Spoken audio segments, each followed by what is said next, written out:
Welcome back to the Boundary Blueprint, creating your sustainable HSP family support system.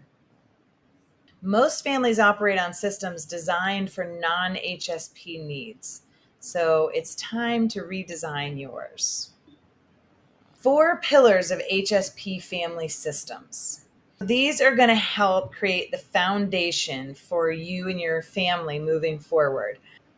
Your physical environment either supports or drains HSP family members. Successful HSP families intentionally create spaces that nourish rather than overwhelm. So, some examples of this: designated quiet zones for decompression, lighting that can be adjusted for different needs throughout the day, organizational systems that reduce visual clutter, sensory friendly spaces for different family members' preferences. Pillar 2, rhythm and routine. HSP families thrive with predictable rhythms that honor everyone's needs for processing time while maintaining necessary flexibility.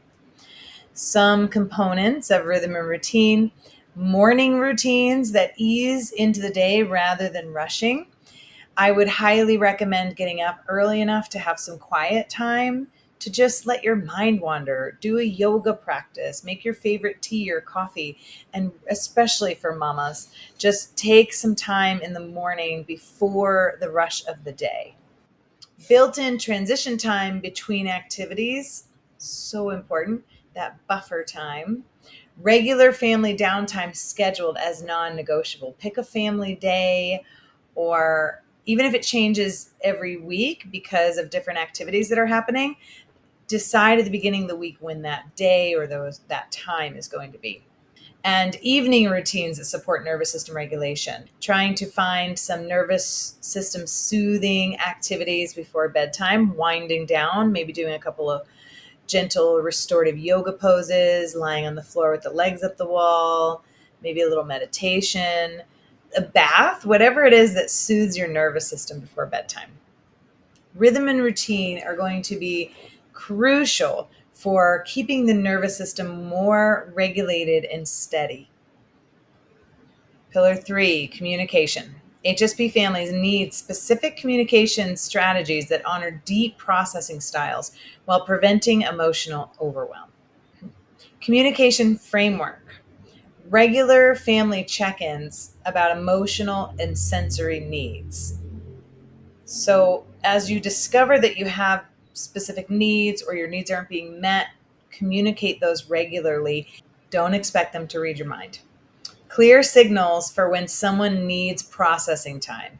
So, you might have like a safe word, or you set this up in advance where you have clear signals. You say a certain word or a certain look, and then the family member knows you need support or time for processing. Conflict resolution methods that account for HSP emotional intensity. So, with the emotional overwhelm, there needs to be some conflict resolution methods that you all agree on, some tools and phrases and practices that you'll all honor together, such as HSP family members having an emotional meltdown, non HSP parent is like, hurry up, make a decision, or hurry up, we're going to be late, or let's talk about it. Come on, what's wrong? Why don't you tell me?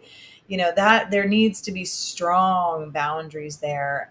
The best thing when a highly sensitive child or person is feeling emotionally overwhelmed is space. They need physical space and they need time, especially with intense emotional triggers.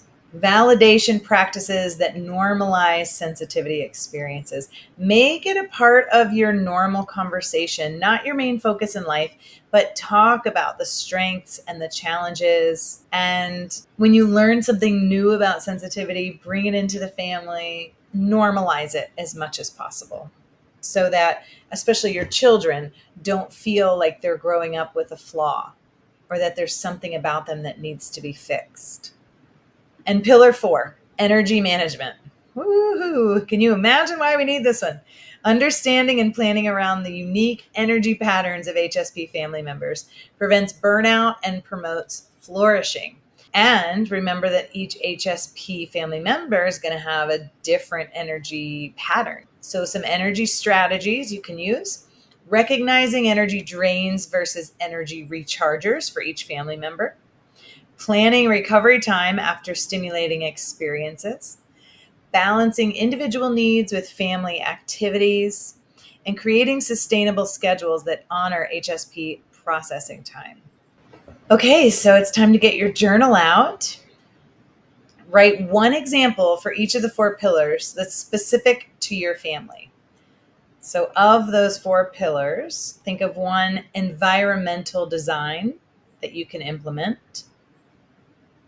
Rhythm and routine. What is one example that will help support your family? Communication. What do you think the most important thing is to communicate about? And then energy management. What does that look like for your family? Pause the video if you need more time. Boundary setting for the family. Remember the 4 types of HSP boundaries, and now we're tying in the whole family to these boundaries. Physical, emotional, energy, and time. Physical boundaries. Internal physical boundaries are your personal space needs, sensory environment preferences, physical comfort requirements. Your external physical boundaries are protecting family from overwhelming physical environments and advocating for accommodations. Preparation, planning ahead. Bring your HSP toolkit. Does your child need headphones, coloring materials, snacks so their blood sugar doesn't drop? Does mom need her noise canceling headphones or meditation music or favorite sweater? Emotional boundaries, your internal emotional boundaries, not absorbing each other's emotions, validating without taking on feelings. This one is going to be your biggest work probably. External emotional boundaries, managing emotional demands from extended family, school, and community. A conversation with your extended family, friends, and maybe teachers might need to happen so that you get their support. Or if the extended family, school, and community is not so supportive, you set strong boundaries and protect your time and energy. Energy boundaries, internal, protecting individual recharge time, balancing stimulating activities with rest. Your external energy boundaries, limiting commitments that drain HSP family members, saying no to energy depleting obligations. So, communicating to the non HSP family members is going to be really important so that they don't overcommit to their side of the family or friends and say, yeah, we'll be there without consulting with the highly sensitive family members. This is why creating the schedule and the boundaries and the pillars together are so important as a family unit. Internal time boundaries, honoring processing time needs, and allowing unhurried transitions between activities. There's a lot of slowing down that needs to happen when you start to learn how to manage your HSP. External time boundaries, managing schedules to prevent overwhelm, protecting family time from outside demands. Teaching your family the boundary statement formula. Validate and connect, acknowledge the other person's needs or feelings. Clear communication, state your boundary directly and kindly. Redirection or compromise, offer an alternative or solution when possible. Appreciation, thank them for understanding or working with you. Example of a physical boundary, parent to child. I can see you're excited to show me your project, validate, and I want to give you my full attention. But right now, I need 10 minutes of quiet time to recharge. Clear communication. How about we look at it together after I've had a few minutes to settle in? Redirection. I really appreciate your patience with my needs. Appreciation. So that's parent to child, full example. And then here's another example of an energy boundary. This one is from a child to a parent. These will obviously depend on child's age, etc.